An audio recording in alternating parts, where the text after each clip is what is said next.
Muy buenos días a todas, todos y todos ustedes que nos hacen el favor de acompañarnos en este su programa ¿Y tú también discriminas? Hoy con un tema que se ha vuelto muy relevante en épocas recientes, desde antes de la pandemia y ahorita.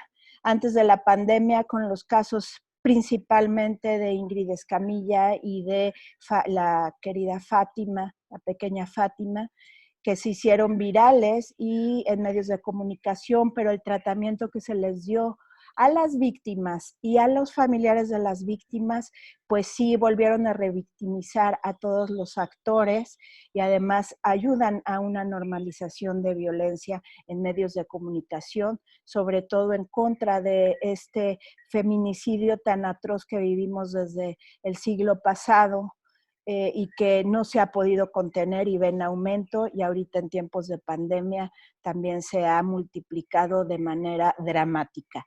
Y por supuesto también el caso de, también ahorita muy reciente, del acosador, porque no me gustaría repetir su nombre, porque es como darle propaganda, el acosador rapero de la youtuber Yuya, que además esto escaló muy fuerte y al grado que afortunadamente hay una denuncia ya de parte de Gobernación para que se hagan las investigaciones pertinentes, porque escaló el acoso y la violencia y las amenazas hacia esta youtuber y a otra youtuber que lo estuvo haciendo visible, pero ya de llegar a amenazas hasta sus domicilios, a sus personas, a sus familias, y son cosas que no podemos permitir, y bueno, se ha dado en los medios de comunicación. Y ahora sí que en el medio hay una iniciativa por parte del senador Monreal, que le han llamado la ley reggaetón, que habla precisamente de hacer una reforma a la ley federal del derecho de autor para limitar el uso del lenguaje violento, para evitar precisamente la apología del delito y estos discursos de odio que en su momento, con todo el ramillete de eminencias y mujeres expertas cada quien en su rubro, pues vamos a poder abordar.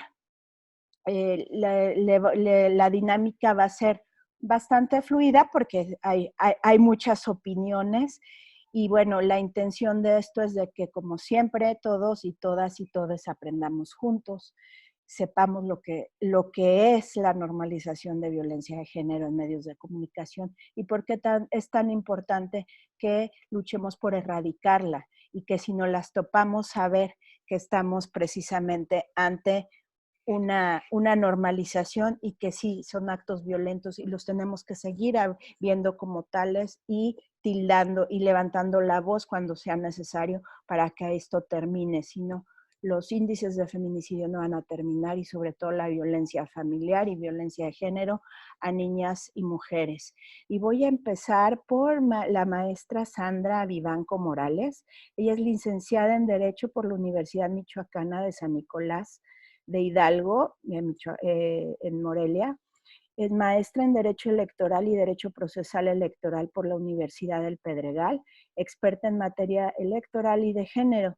Y en el 14 de mayo de 2019 fue designada por la primera legislatura del Congreso de la Ciudad de México como la primera titular de la Defensoría de Participación Ciudadana y de procesos democráticos del Tribunal Electoral de la Ciudad de México, única defensora en derechos políticos electorales en el país. Luego tenemos a Laura Eudocia Estrada Rodríguez, abogada egresada de la Universidad Iberoamericana. Tiene especialidad en Derecho de la Propiedad Intelectual por el Ilustre Colegio de Abogados, maestría en el Infotec en el área de Derecho de Propiedad Intelectual Digital. Y bueno, ella es experta en el área de derechos de autor. También es participante activa en el Comité de Diversidad e Inclusión de la Asociación Mexicana para la Protección de la Propiedad Intelectual, y tiene una serie de diplomados y cursos, también articulista sobre la materia. Luego tenemos a la maestra Rosalba Elizalde Perdiz, con más de 26 años de experiencia en materia de propiedad intelectual, licenciada en Derecho por la Universidad La Salle de la Ciudad de México, especialista de propiedad intelectual, Derecho Procesal Civil, Derecho Constitucional y Amparo, Derecho Penal, así como diplomado de Inglés Jurídico y Derecho Americano en la Universidad Panamericana. Participó en un curso de entrenamiento para abogados en materia de propiedad intelectual en Tokio, Japón, auspiciado por el Instituto Japonés de Invenciones e Innovaciones y la Oficina Japonesa de Patentes y Marcas. Es maestra en Derecho de las Tecnologías de la Información y Comunicación por el Infotec. También tenemos a la licenciada Quetzali de la Concha Pichardo. Ella es presidenta del Centro Mexicano de Protección y Fomento de los Derechos de Autor, gerente de derechos de autor de Penguin Random House, grupo editorial, abogada especialista en propiedad intelectual de la Facultad de Derecho de la UNAM y actualmente también es activa participante del Comité de Diversidad e Inclusión de AMPI.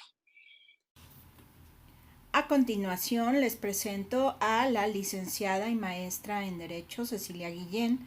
Ella es fundadora de En Primera Persona AC, Organización de Mujeres con Discapacidad Psicosocial, y secretaria técnica de la Redesfera Latinoamericana. Es egresada del Lincoln Institute of Land Policy y ha colaborado en consultorías sobre movilidad de personas con discapacidad para el gobierno de Ecuador. Como defensora de derechos humanos, ha litigado exitosamente la exigencia vía judicial de accesibilidad arquitectónica y actualmente acompaña el juicio de amparo presentado por la Coalición de Personas Sordas para exigir interpretación en lengua de señas en las conferencias sobre COVID-19 a cargo de la Secretaría de Salud. En cuestión de movilidad, En Primera Persona y Copesor monitorean la obra en la línea 3 del Metrobús. Ha sido oradora ante la OMS con motivo de la Iniciativa Especial de Salud Mental y actualmente colabora con el grupo de trabajo para el próximo informe de salud mental de la OMS. También nos acompañan nuestras queridas raíces violetas. Tenemos la fortuna de que hoy nos acompañen dos de ellas. Ya, yo sé que ya las conocen ampliamente de diversos programas, pero necesito también volverlas a presentar para quien nos acompañe hoy por primera vez. Primero tenemos a la psicoterapeuta Victoria Núñez, es cofundadora y directora del área de difusión y desarrollo institucional de Raíces Violetas. Es licenciada en psicología, egresada de la Universidad Privada del Estado de México, certificada en elaboración de proyectos sociales en las comunidades por parte de Ministerios Globales en Latinoamérica y Aprendiendo a Vivir Juntos por parte de Arigatao International y la UNICEF, diplomada en Arteterapia por el Taller Mexicano de Arteterapia AC. Y por último, pero no menos importante, sino todo lo contrario, tenemos a mi querida Ale Campos. Ale Campos también es parte de Raíces Violetas y ella es licenciada psicóloga egresada de la Universidad Privada del Estado de México, diplomada en psicoterapia cognitivo-conductual por el IMPCC, introducción a los feminismos de Abya Ayala en América Latina, formación de talleristas en perspectiva de género y Psicología Feminista en Ímpetu Centro de Estudios AC, intervención psicológica en mujeres que viven violencia en Universidad de las Américas y neurobiología de la conducta en el Instituto Mexicano de Terapia de Esquemas AC. También es cofundadora de Raíces Violetas AC y directora del área de intervención psicológica. Raíces Violetas, les recuerdo o les comento a quienes no las conocían, son las encargadas su asociación es encargada de combatir el feminicidio de forma activa, ayudando principalmente a víctimas del mismo y ayudando a difundir información sobre el feminicidio para poder erradicarlo. Entonces, como ven, queridas amigas, amigos, amigues, el día de hoy tenemos un ramillete no solo de bellas mujeres, sino de expertas en sus áreas y además incansables luchadoras en favor de terminar con esta violencia de género, y por eso están aquí, porque en este programa estamos construyendo un mundo libre de discriminación. Y sin más preámbulo, como les comentaba al principio, vamos a revisar todo lo que ha sido la violencia de género en medios de comunicación y la normalización que ha alcanzado. Esto significa que ya lo vemos y ya lo vemos como algo usual hace muchísimos años. Bueno, todavía a fines del siglo pasado, estoy hablando de los 70s, 80s, muchos quizá de ustedes todavía no estaban en proyecto, pues era rarísimo ver en la televisión o inclusive en los medios gráficos, una foto de alguien muerto o de alguien lastimado, o ver una escena de violencia en vivo, o ver una balacera. O sea, eso pasaba quizá en las películas, y esas películas no pasaban de ninguna manera en televisión abierta, sino todo lo contrario. Entonces, pues esto desafortunadamente pues ha ido cambiando con el tiempo, y se ha ido de alguna manera normalizando. Me refiero a que como lo vemos ya de forma muy seguida, sobre todo desde mediados de los años 2000, por el 2004, 2005, que cada vez más en los noticieros en televisión abierta, pues se hablaba de las violencias por el narcotráfico, por la delincuencia organizada, y en un ánimo de ganar rating, las personas de los noticiarios, los productores, empezaron a poner imágenes muy gráficas de estas violencias. Entonces, lo que hemos ido haciendo a través de ese tiempo hasta hoy es que ya lo vemos como algo normal, la mayoría de la población, sobre todo nuestros niños, niñas, jóvenes y señoritas. Y esto es lo que debemos de empezar a visibilizar para hacer un cambio, para que pare la violencia de género. Entonces, me gustaría, para abrir boca, si nos pudieras compartir, mi querida Ale, ¿qué opinas al respecto de esto? Hola, buenos días a todas. Pues es un tema grave y como lo mencionas, esta parte de hacerlo tan visible que de repente se vuelve algo normal, como si pues ya no tuviera importancia. Es importante hacer visible todo lo que está sucediendo, pero hay que encontrar los medios adecuados. No que se vuelva visible y se haga normal de tanto que estamos expuestas y expuestos a este tipo de información. Lo que tenemos que hacer es visibilizar el problema, no las fotos de los cuerpos, no el caso, no las imágenes sangrientas, porque eso lo único que genera es un morbo. Y entonces a través del morbo las personas lo ven y el efecto que está teniendo es el de ser normalizado, que las personas, además de ya no sentir nada, de ya no poder ver el problema, pensar que es algo que puedes hacer y que no vas a tener ninguna consecuencia. Y eso es un problema muy grave que estamos viviendo en la actualidad y que me parece que podemos ver que desemboca y que no es el final, pero lo vemos ahorita concentrado en el caso del tipo que mencionabas, del acosador de Yuya y de muchas otras.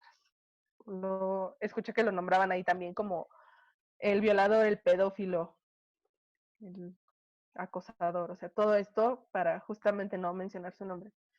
Pero en esta persona podemos ver concentrado todo lo que ha provocado la normalización de la violencia y el que empecemos a pensar que pues así pasa, ¿no? Y que si les pasa es porque lo leí también en algunos comentarios, que si hay canciones de este tipo, pues es porque las mujeres están promoviéndose de esta manera. Y entonces otra vez recae el peso sobre las mujeres en cómo estamos siendo vistas y tratadas por las personas, siendo que pues no es eso. Ojalá pudiéramos las mujeres sostener todo un sistema, pero no se puede. Hay algo detrás y hay algo debajo que es el sistema patriarcal y que es el que está justificando todo esto. No le quito la responsabilidad a las personas que lo hacen, solamente es una expresión para poder entender qué es lo que está pasando y qué hay detrás. Y por qué las mujeres no somos culpables de todo esto. No importa la ropa, no importa cómo nos vistamos, cómo nos expresemos corporalmente, no es culpa de las mujeres. Muchísimas gracias, querida Ale. Y bueno, ahorita como abrió este foro, comentó tanto el caso del acosador de Yuya como las diferentes imágenes que causan morbo. De hecho, por eso consideramos muchos que los medios de comunicación se han vuelto tan amarillistas, porque precisamente están pues dedicados a vender su rating y pues el morbo pues es una forma fantástica de vender el rating.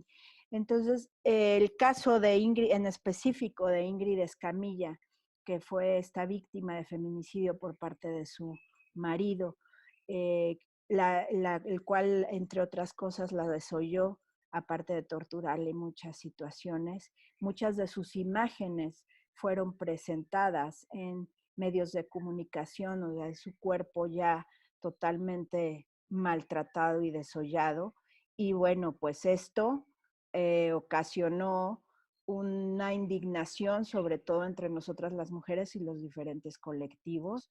Y bueno, para continuar con este tema, le pido a mi querida Laura Estrada, que por favor continúe. Gracias. Claro, creo yo que este tema, como se ha estado comentando mucho en redes sociales y entre todas las organizaciones que están tratando y apoyando para que se erradique la violencia contra la mujer, creo que este tema, como bien dicen, se está normalizando, la violencia contra la mujer. Lamentablemente, el que la estemos normalizando tanto hombres como mujeres, porque yo creo que aquí estamos también, aunque seamos del mismo género, creo que también hay un amplio sector todavía de la población, en este caso mujeres, que todavía le falta dar ese plus, porque si bien tenemos mujeres que han estado al frente, como algunas de las compañeras que están aquí encabezando algunas asociaciones ya, creo que falta todavía que nos sumemos más manos para que podamos ayudar a que en efecto se siga combatiendo más el tema de la violencia contra la mujer.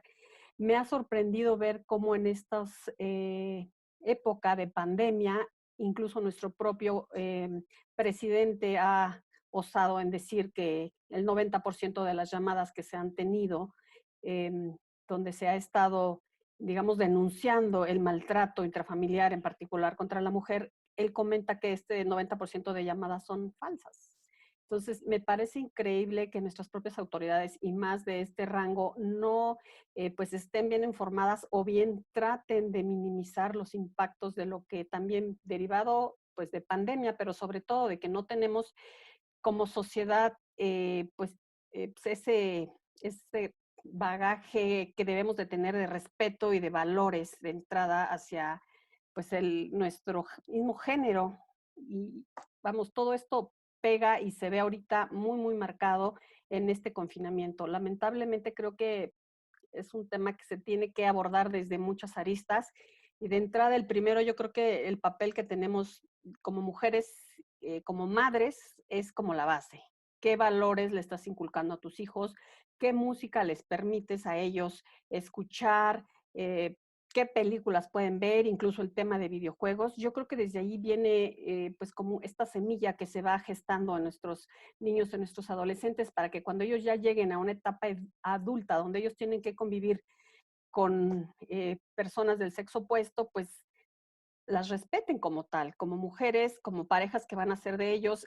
No se le puede de alguna manera exigir a una persona que ha tenido una vida, pues digamos, complicada, difícil, de pocos valores, de propia violencia intrafamiliar como niños, que cuando sean unos adultos, pues sean unos hombres de bien y que respeten a la mujer sobre todo. Entonces yo creo que aquí tenemos como una descomposición social tremenda que sí se debería de atacar, creo yo, desde la raíz. Y aquí es una labor en la que deben de influir tanto nosotros como sociedad, el gobierno mismo con programas, con políticas públicas para poder, pues, tratar de minimizar esto y poder detectar esos brotes que se empiezan a dar de rasgos, pues a veces unos hasta psicópatas en algunos pequeños.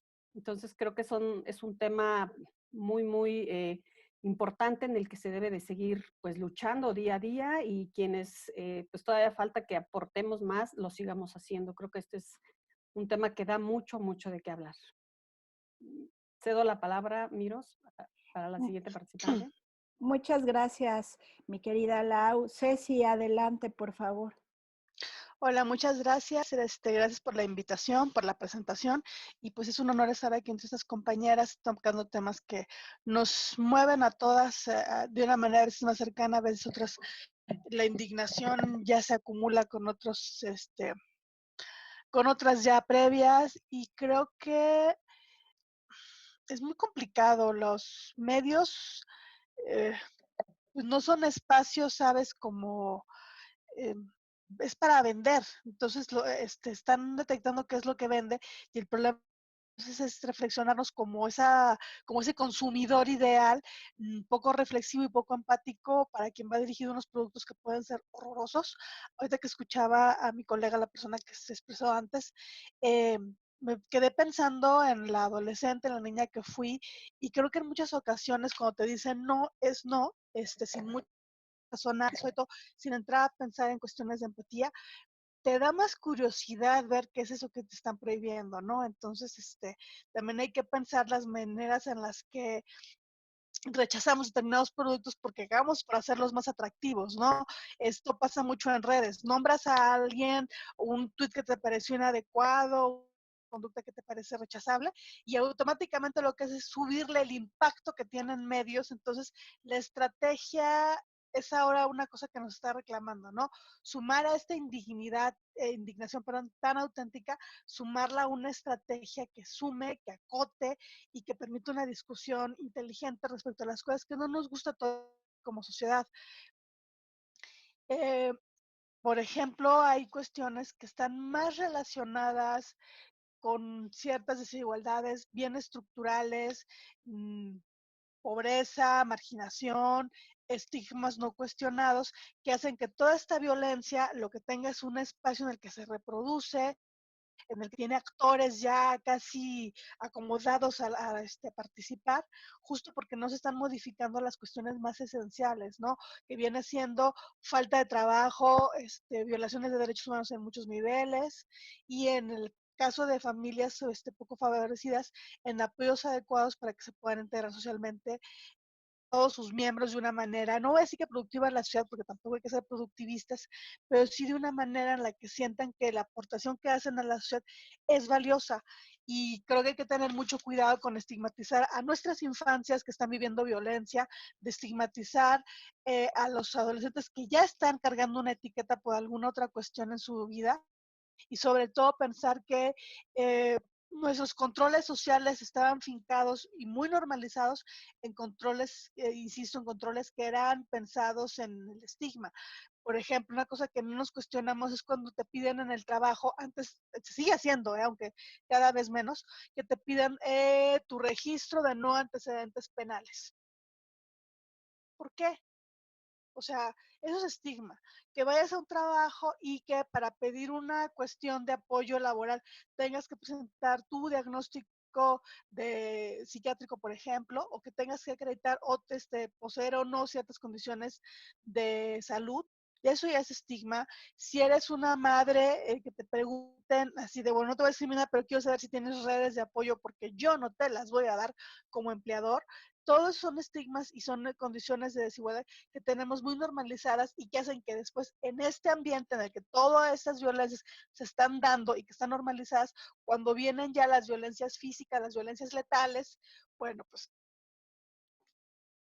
que no se cuestionen. Y creo que eso es muy peligroso. Quiero cerrar con eso, pensar en que no estamos viendo una violencia, sino que estamos viendo como una de sus facetas que tiene cierta ventaja porque vende. Y entonces, más bien hay que cuestionarnos por qué estamos como entre olas, ¿no? Salta una ola con una violencia específica, trabajo, salud, ausencia total de derechos humanos, y brinca esta otra que sí tiene este atractivo de vender. Muchas gracias. Muchas gracias, Ceci. Y le cedo la palabra a Quetzali, por favor.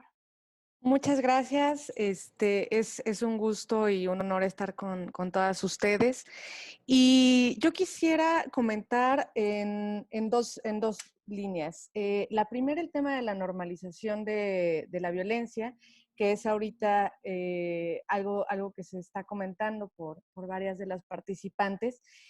Y yo simplemente sí quisiera puntualizar una cosa que es bastante delicada y es la tendencia del ser humano a participar o a exacerbarse o a excitarse con la violencia. Hay que distinguir que lo que estamos viendo es un fenómeno de medios de comunicación masiva. Y entonces por eso nos escandalizamos al ver casos como el de Ingrid o al ver cómo utilizan ciertos medios de comunicación periódica principalmente las imágenes de víctimas que revictimizan evidentemente tanto a la víctima como a los familiares y afectados por este tipo de delitos. Sin embargo, el éxito de los linchamientos, el éxito de las ejecuciones, el éxito de las ejecuciones durante siglos por parte de la Inquisición eran muy populares. Y eran sumamente populares porque hay algo que se activa en la psique del ser humano cuando contemplamos este tipo de situaciones. Entonces, y esa normalización de la violencia, entonces hay lo que aprovecha en el caso de los medios de comunicación masiva es esta tendencia del ser humano a la que le hemos estado denominando morbo, ¿no? Que es esta atracción que existe para ver cosas que están fuera, y yo esperaría que estuvieran completamente fuera de nuestra normalidad, que lamentablemente ya no es así. Pero es un tema que de pronto es muy amplio en cuanto a los contenidos de entretenimiento, porque lo mismo estamos viendo en películas de terror y la franja se vuelve ¿no? Muy inestable entre lo que es la ficción y es la realidad. Entonces yo por la noche puedo ver una película de terror donde hay un montón de asesinados y descuartizados y al día siguiente estoy viendo en el mismo medio de comunicación periódica a una mujer que fue asesinada, desollada, descuartizada y a una mujer en bikini. Entonces, ojo, hay un tema con el manejo de la imagen en los medios de comunicación que tendríamos que entrar a revisar de forma muy especial. Y bueno, en los siguientes bloques ya entraré al tema del derecho a la propia imagen, del derecho al honor, de cómo también estamos transgrediendo otras cuestiones legales y otras garantías constitucionales. Entonces, sí al derecho a la información, no a la apología del crimen. Con eso yo comenzaría. Muchísimas gracias, Quetzali. Adelante, Sandy. ¿Qué tal? Mucho gusto en compartir con todas. Agradezco tu invitación, mi querida Miros. Y bueno, en este tema de normalización de la violencia, en efecto, yo creo que las generaciones que somos un poquito más, que tenemos unos cuantos años más, lo hemos vivido de manera distinta a las más jóvenes que ahora tienen todos estos medios accesibles para inclusive hacer una denuncia o tener el acceso a la información. Para nosotras fue distinto. Inclusive empiezo nada más y dejo esto como una introducción aparte de lo que voy a platicar, aunque mi tema un poco puede ser más lo que se vive también la violencia en campañas políticas, pero en nuestra cultura general, cómo la música y haciendo alusión a la persona que cometió esta circunstancia de prácticamente amenazas a una chica, a una youtuber,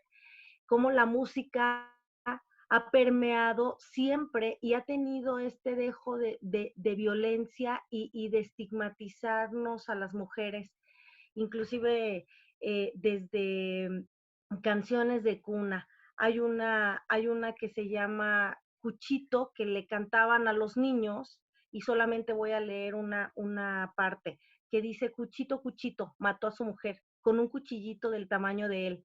le sacó las tripas y las fue a vender. Mercarán tripitas de mala mujer. Y como receta de cocina dice abajo, la melodía de este arrullo es derivada de las anteriores, pero su texto puede considerarse como una paráfrasis humorística que contiene además como elemento popular un pregón. Esto era una canción de arrullo para los niños, para las niñas. De ese tamaño hemos ido creciendo. Y si hiciéramos un análisis de toda la música, de todas las canciones con las que crecimos, con las que crecieron nuestras madres, nuestras abuelas, hay canciones que verdaderamente tendrían que salir definitivamente de la discografía mexicana. Entonces, yo con esto dejo la introducción de lo que podría ser mi participación y estoy muy encantada de compartir con todas ustedes. Gracias. Muchas gracias, querida Sandy. Y bueno, le cedo la palabra a mi querida Ros. Ya, perfecto.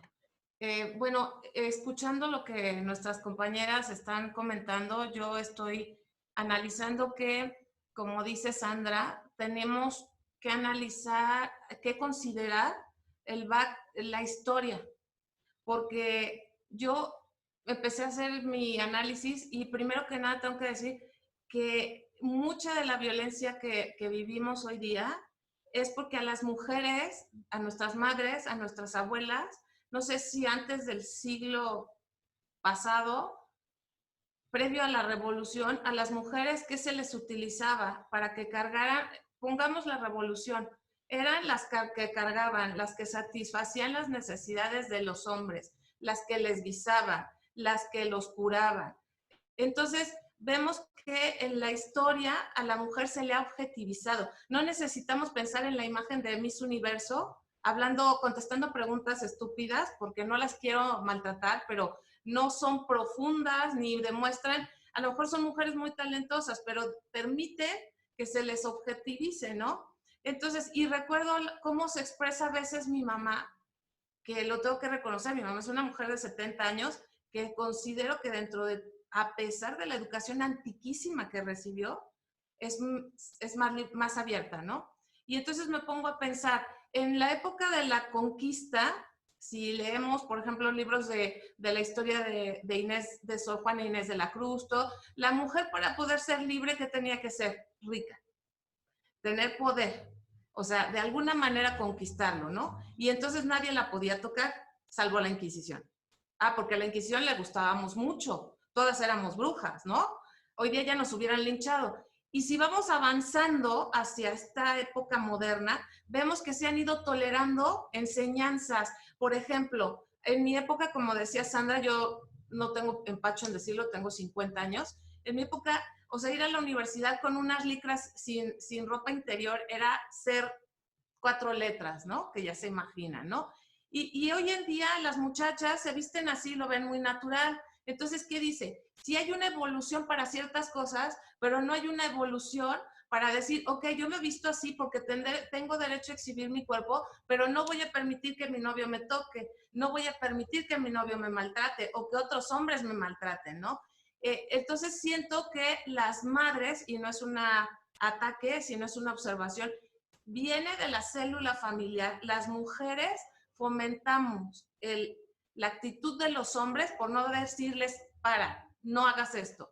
Y las niñas no perciben eso. Desde que nosotras empezamos nuestra vida, a los niños los dejaban hacer lo que querían, por lo menos en la cultura latina, y a las niñas no. Las niñas teníamos que estar limitadas, ser morales, ser guardadas, ser recatadas, pudorosas. ¿Y por qué?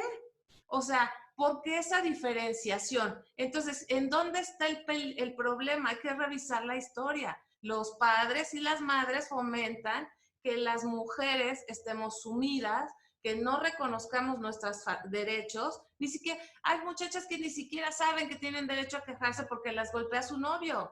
O sea, creo que esto viene a resumir, no quiero culpar a todas las familias, ¿verdad? Pero como dicen, hay una discordancia en la célula principal. Y creo que así empezaría yo.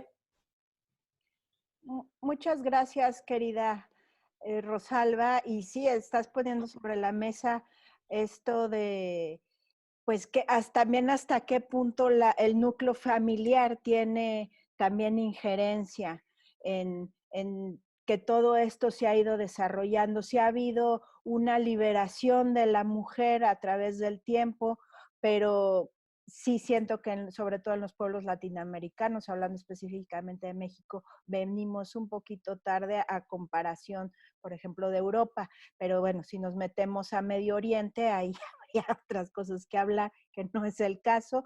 Y bueno, le cedo la palabra a Vicky para cerrar este primer bloque. Adelante, Vicky.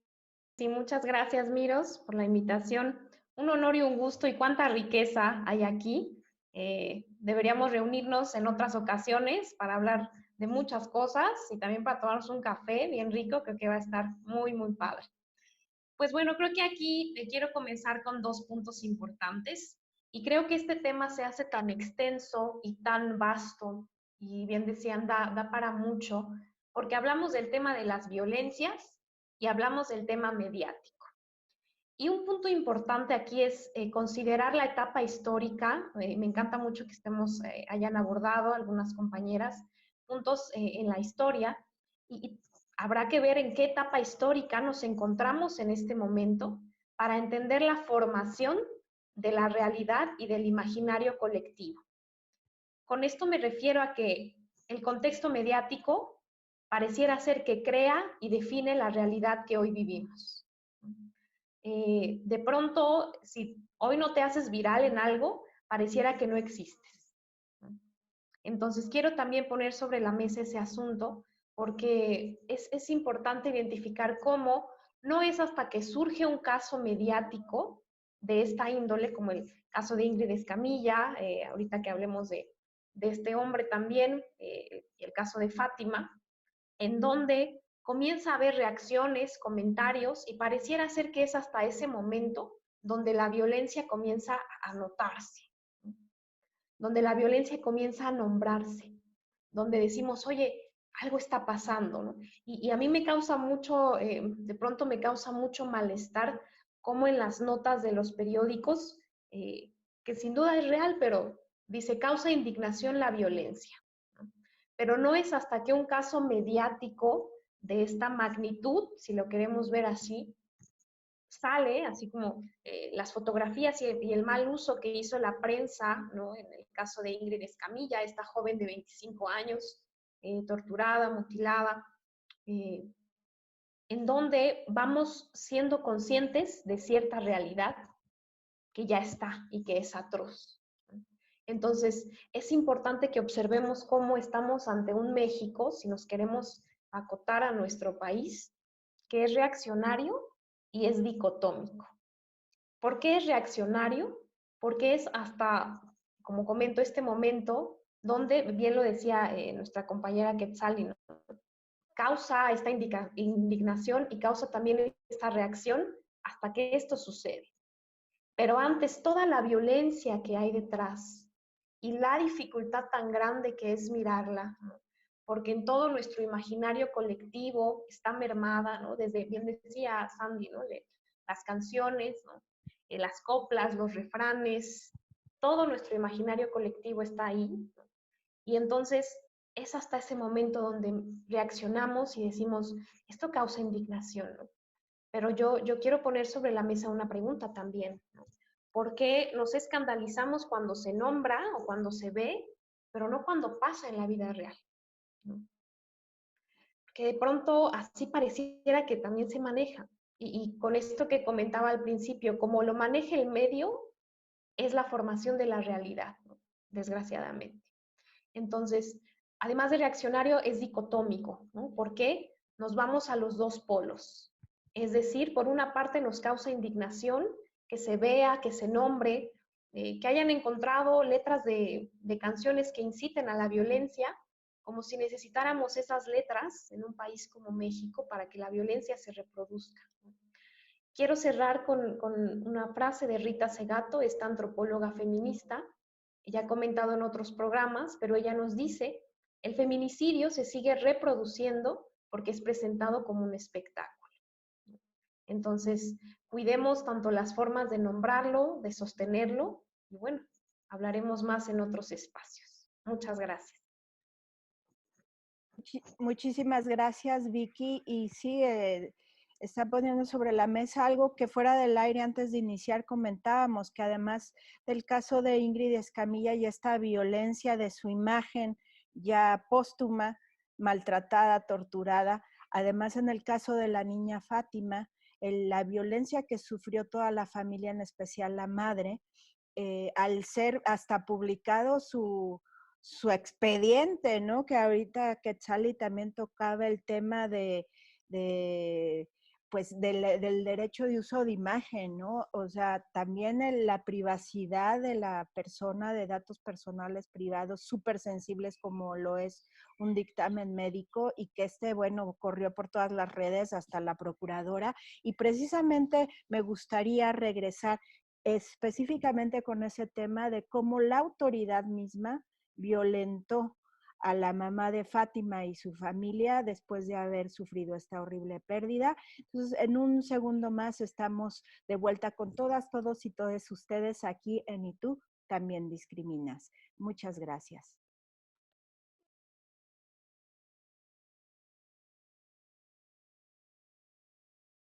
Gracias.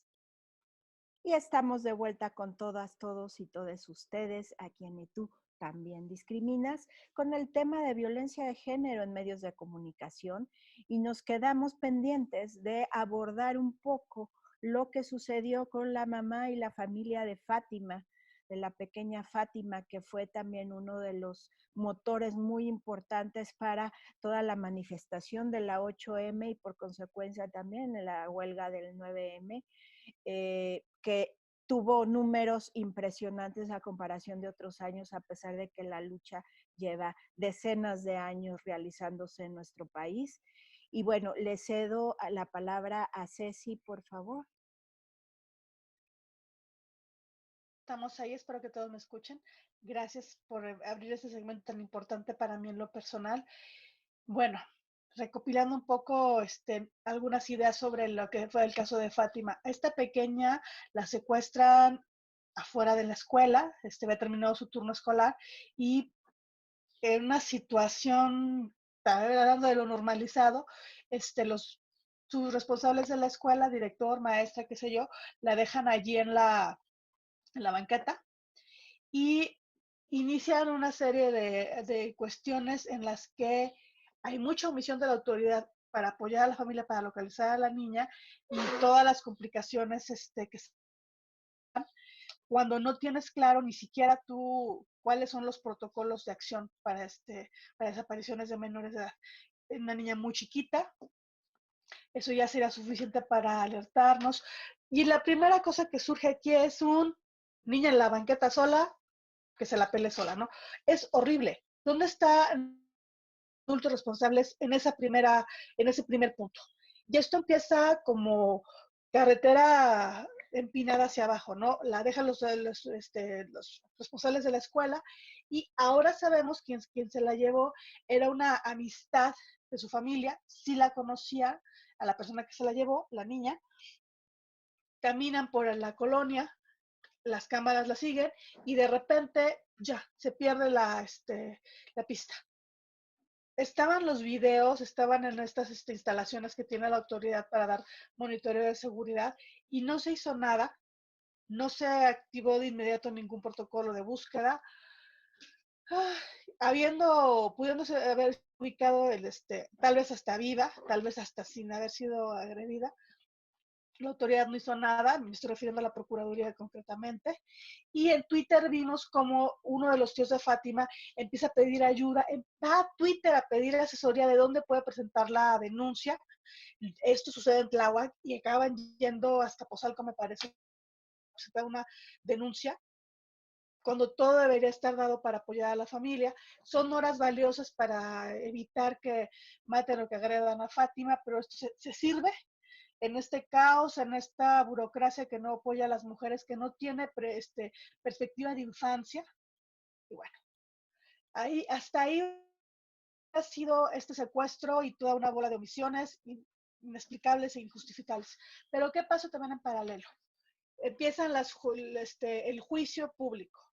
Esa mamá se tardó mucho en aparecer. ¿Dónde andaba esa mamá? Ya parece que estaba en el tráfico. Ahí empieza la primera cuestión en la que lo primero que brinca es ¿dónde está la mamá? Cuando en realidad es ¿dónde estaba la autoridad también? Las autoridades escolares y las de seguridad pública. Bueno, ya empieza el juicio ahí donde ya vemos este sesgo de qué esperamos de la mamá, porque no dicen los papás dónde estaban. Es la mamá.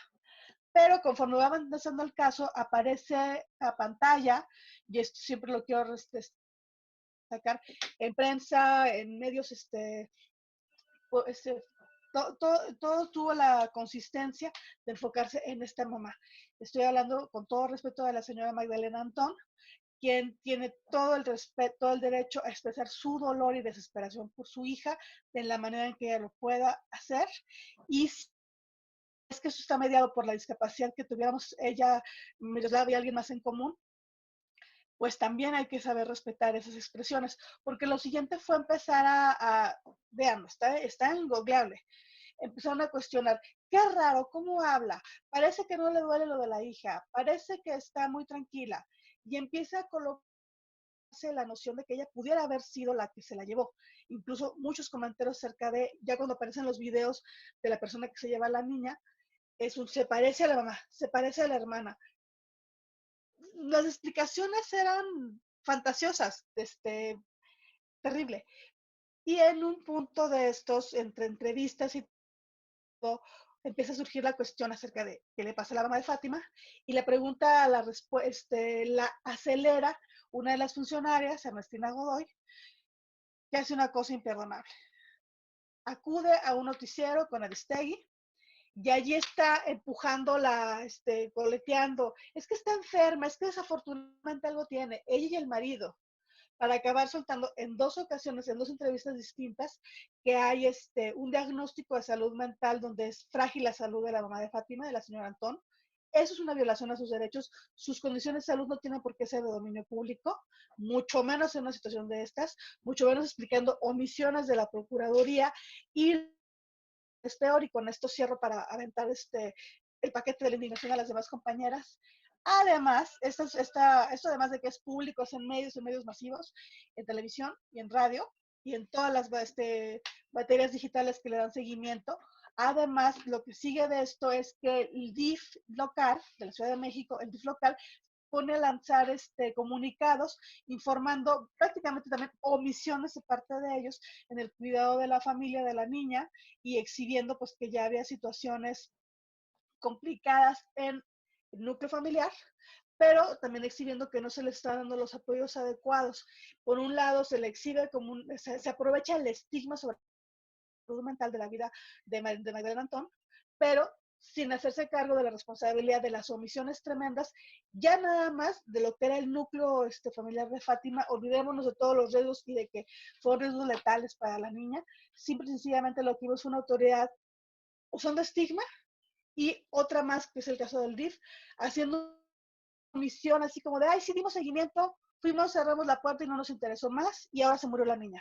Entonces, ese tipo de cuestiones están impunemente realizadas porque, claro, la Magdalena tenía encima el estigma de ser una mujer loca, de tener discapacidad psicosocial, y de loca en plan de estigma no la bajan en los medios y en comentarios de la gente que ahora sí tiene manera de abonar a la escena pública.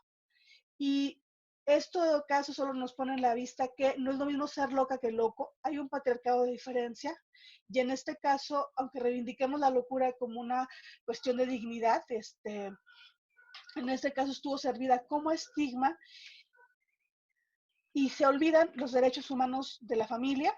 Todo eso estuvo mezclado en una aparente investigación.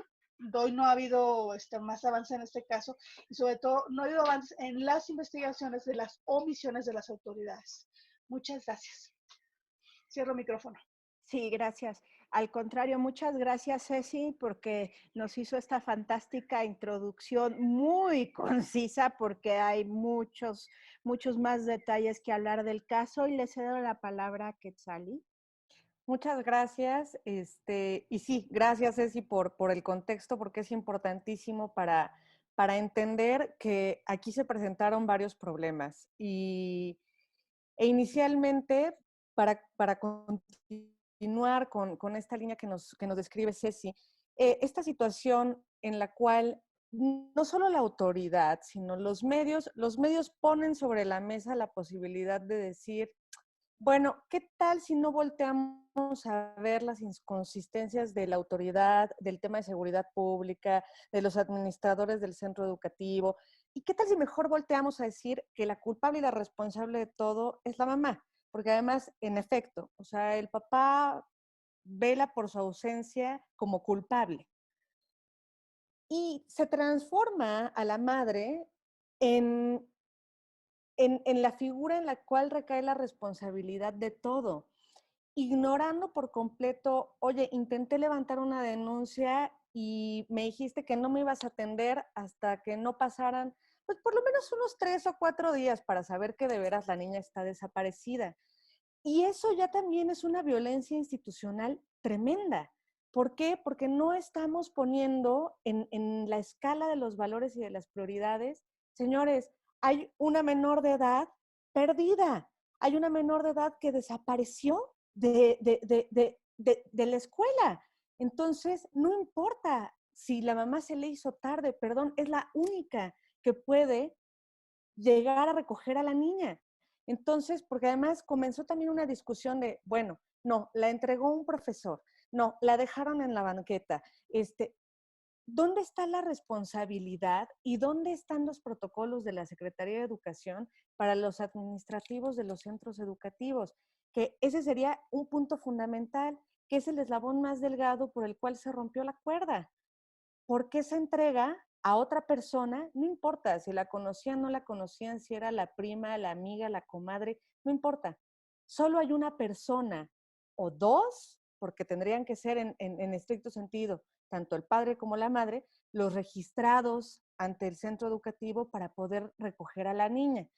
Y después de eso viene la violencia institucional de decir, no, pues mire, no estamos muy seguros de si sí está desaparecida o no. Perdón, cuando llega una madre, un padre de familia a decir, mi hijo, mi hija, menor de edad, que tiene 7 años, no está, tiene que haber un actuar de la autoridad inmediato. Y esto después lo coronamos, ¿no? Es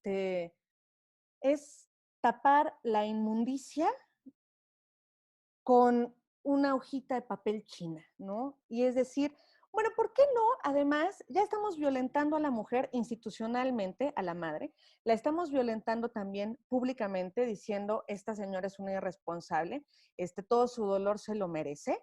Estamos omitiendo por completo que hay una víctima, que es Fátima, porque además es ignorar a la víctima. O sea, nos vamos a centrar en si la mamá es mala, es una irresponsable, y estamos dejando de ver que una niña de 7 años fue secuestrada, fue violada y fue asesinada. Entonces, y estamos dejando de ver a los verdaderos ejecutores y responsables de esta situación. Entonces, no solo la violentamos institucionalmente, sino también mediáticamente. Y eso es gravísimo porque además se corona con decir, yo, el DIF, institución pública, además de que voy a decir públicamente que no tengo la capacidad de atender lo que son mis funciones de seguimiento y de procurar que haya una convivencia armónica social. Además de eso, voy a violar todos los derechos de la señora y voy a publicar su expediente. Entonces, es una cadena de violaciones por parte de la autoridad pública que me parece muy preocupante porque esto nos puede suceder a todos. Muchas gracias, Quetzali. Rosa, adelante.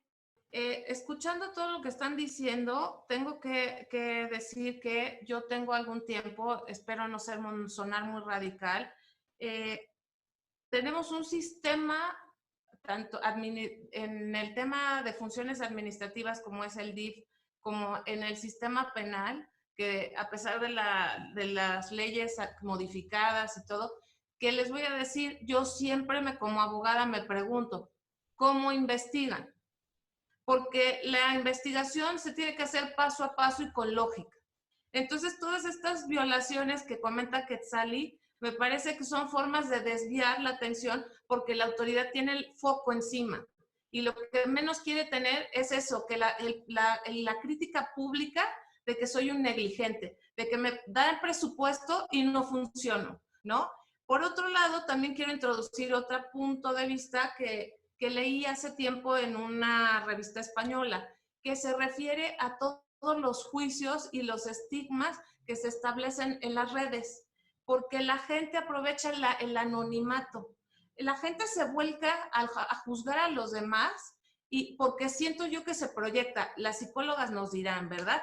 Pero esa es mi percepción. Se proyectan en lo que está sucediendo o quieren como distanciarse de esa realidad y decir, no, yo no soy como esa persona, yo soy perfecta y porque soy perfecta y nadie sabe quién soy, voy a tirarle piedras, porque además, hombre, somos mujeres y lo sabemos, las peores y más fuertes críticas de las mujeres muchas veces son otras mujeres, particularmente cuando se trata del papel de maternidad, porque todas tienen una forma distinta de abordarla. Sin embargo, no reconocen que la forma en que yo lo hago es una forma privada, personal, porque radica en mis ideas y mis enseñanzas. Y lo que haga otra no quiere decir que necesariamente sea deficiente, sino que puede ser que sea una forma diferente que no comulgue conmigo, pero no tengo por qué atacarla. Pero ahí tengo los medios electrónicos, tengo el acceso a la información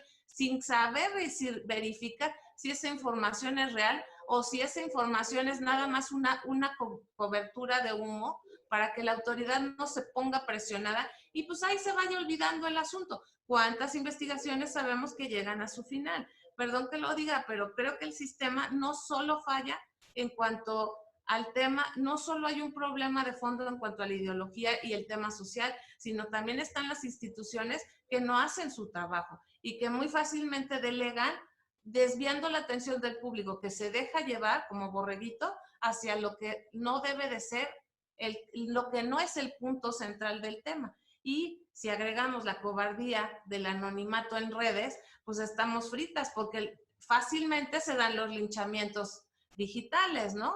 Y eso es lo que yo quisiera agregar a este tema. Muchas gracias, Rose. Adelante, mi querida Sandy. Gracias. En efecto, en particular también en este punto me gustaría destacar, aparte de que efectivamente en la investigación y todo lo que le sucedió, no hubo una perspectiva para tratar o cuidar los derechos de la niñez, se les olvidó que la madre de Fátima pues también es una víctima. Se le acusó y se le maltrató institucionalmente y públicamente. Entonces, con este tema de que todos hicieron juicios de valor, todos y todas se convirtieron en los padres modelo y las madres modelo, que yo soy madre y debo decir que a mí también se me olvidó una vez un hijo en el kinder, porque estás trabajando y se te olvidó la hora y tenías una audiencia. A todas nos pasa, digo, afortunadamente no lo sacaron a la calle, pero cuando tienes una circunstancia de vida, en el caso de la mamá, no sé, ahorita me preguntaba realmente, no sé si había un padre o no había un padre, en el caso de Fátima, pero cuando tienes una circunstancia así, seguramente la señora se tenía que desdoblar en 1000 pedacitos para poder cumplir con todas las obligaciones. Y si además tenía un tema particular de salud, pues hay otra circunstancia. Pero durante todo este tema se le olvidó a la institución o a las instituciones y al público en general que la madre era una víctima. La madre perdió una hija. La madre no fue quien fue por la niña y la entregó a quien la asesinó, que inclusive decían que la madre había estado involucrada. Entonces, se hicieron toda esta serie de juicios de valor, mediáticamente fue lastimada, pero además la institución que debía protegerla, que debía darle un seguimiento, que debía acompañarla, no lo hizo. la dejó a su suerte, y creo que esa fue la parte más importante por la que muchas y muchos se sintieron particularmente atraídos con este tema, y fue el motivo por el que el día 8 y 9 de marzo también hubo mucha protesta, porque hubo quien sí sintió, sí acompañó a la madre. Como que se polarizó la opinión pública entre los que, como bien dice Rosalba, tuvieron juicios de valor y la acusaron, y salieron los mejores padres modelo que pueden existir a lastimar a una madre que estaba teniendo un proceso particular, y hubo los otros o las otras personas que también acompañaron como, a ver, tranqui. Y entonces acompañaron socialmente la queja y la protesta. Pero más allá de ello, quiero decirles que desde mi perspectiva y desde mi punto de vista, que puede ser muy sesgado, porque cuando tienes un hijo también lo ves distinto. No te imaginas cómo reaccionarías si estuvieras ahí. Y no quiero decir que quienes no tengan hijos no puedan sentir eso, sino que lo ves quizá desde otra perspectiva. Yo creo que cualquier persona se volvería o perdería el sentido. No sé si podrías articular un discurso perfecto, o podrías llorar, o no sé si hay un protocolo de actuación en el momento en que estás viviendo un proceso como el de la señora. O sea, no sé si va primero el lloro y grito y me desgarro para que me crean que lo estoy sufriendo, y después, o sea, no lo sé. Entonces creo que los procesos de cada quien son distintos. Si ella tiene una circunstancia particular, esa es otra cuestión que abona, pero creo que se nos olvidó o revictimizamos públicamente a una víctima aparte de Fátima. Gracias. Adelante, Ale. Me gustaría retomar algunas situaciones. Hablando ya de las mamás, tenemos en Raíces Violentas mucho acercamiento con más víctimas colaterales de feminicidio. Y pues algo que me gustaría mencionar es que no caigamos en la trampa patriarcal de pensar que ellas son las que educan, que las madres educan y perpetúan. Porque detrás de la educación de las madres está toda una educación patriarcal. Y hay que recordar también que la educación no es de una sola persona. Tener hijos implica a dos personas, y cuando una de esas dos personas no está, entonces está enseñando a partir de la ausencia, o cuando ella es violenta, enseña a partir de las violencias también. Eso es educación. Pero también hay que recordar que toda esta educación no viene limpia de quiénes son estas dos personas. Está contaminada, está sesgada, está borrada por todo un sistema patriarcal, que es pues únicamente este sistema de creencias y valores que se están pasando de una generación a otra. Eso también hay que tenerlo muy en cuenta. Y hay que ser cuidadosas también en esta parte de la revictimización, y de no caer tampoco en otra vez los estereotipos de género, en los roles que supuestamente deben cumplir las mujeres, porque entonces ahí volvemos a lo mismo. Como mencionaban, ¿no? Pasa este caso de Fátima, y entonces es, ¿dónde estaba la madre? Sí, y las autoridades y el padre y todo, ¿no? Y también desviamos la atención, nos concentramos en dónde estaba la mamá, en dónde estaba el papá, quién se la llevó. Ahí es donde tenemos que poner la atención, quién se la llevó y qué está pasando, por qué está sucediendo tanto, por qué en los últimos años ha aumentado de esta manera el feminicidio infantil. Eso es muy importante. Y pues saber que a las mujeres nos educaron, y nuestras madres, nuestras abuelas, estamos educadas dentro de un sistema.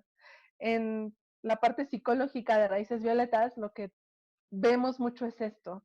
No podemos cambiar toda la estructura, no podemos cambiar nada más en lo individual, necesitamos trabajar la parte colectiva, porque el patriarcado es esto, es todo el sistema de creencias que se materializa en el machismo, en las prácticas cotidianas e individuales de las personas. Tenemos otro caso también en donde se puede caer en el estereotipo de género con la mujer, que es lo que mencionaban ya. ¿Cuál es la reacción que deben tener las madres cuando ven que sus hijas fueron asesinadas o están desaparecidas? es que no tienen por qué cumplir ningún rol, ni ningún papel, ni ninguna función. La acción es diferente, va a depender del proceso cognitivo que esté llevando cada una de ellas. Y eso hay que respetarlo. En el caso del feminicidio de Valeria Rivero, pasó también. A la señora Adriana la revictimizaron, mandar a Vale por un refresco. Hay que checar todo eso de fondo y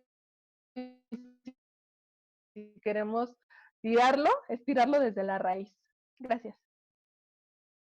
Gracias, mi querida Le. Hubo un poquito de falla técnica, pero esperemos que sí se haya escuchado toda la idea completa, que comentabas el caso de otro feminicidio donde se victimizó a la mamá por haber mandado a Vale por un refresco, ¿no? Entonces, híjole. Y le cedo la palabra a Lau, por favor. Gracias, Miros. Bueno, siguiendo con este tema, me gustaría darles mi opinión de cómo es que yo veo este caso y me gustaría enfocarlo desde 2 puntos de vista. El primero va pues hacia la negligencia de las autoridades, que esta negligencia empezó desde el día 1 y no es desde que la niña desapareció, sino de acuerdo a lo que yo estuve leyendo, ya desde algunos años atrás, particularmente desde el 2015, se habían dado algunas denuncias por parte de la familia de esta menor, las tías, algunas de las tías y tíos, donde habían denunciado que la niña estaba siendo sujeto de maltrato, de descuido. Sí había definitivamente algún tema de inestabilidad emocional, psicoemocional de la mamá de la niña. Y esto ya había sido reportado. ¿Qué pasó? ¿Por qué no se le dio seguimiento a estas denuncias?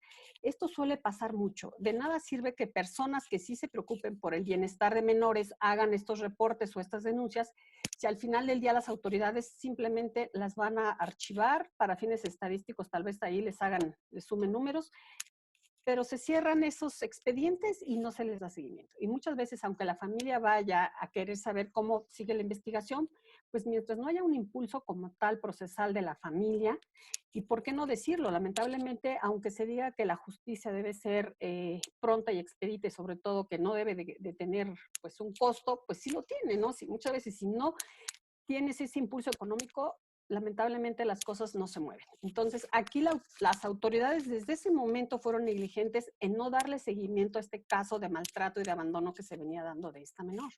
Ahora, se da esta situación de la desaparición de la niña y posteriormente, bueno, de su asesinato, de su violación, lo cual es muy lamentable. Y como han dicho mis compañeras, se está revictimizando aquí nuevamente a la madre al acusarla como si ella, para desviar el foco de atención, en este caso de la prensa, como si ella fuera la responsable de este funesto resultado.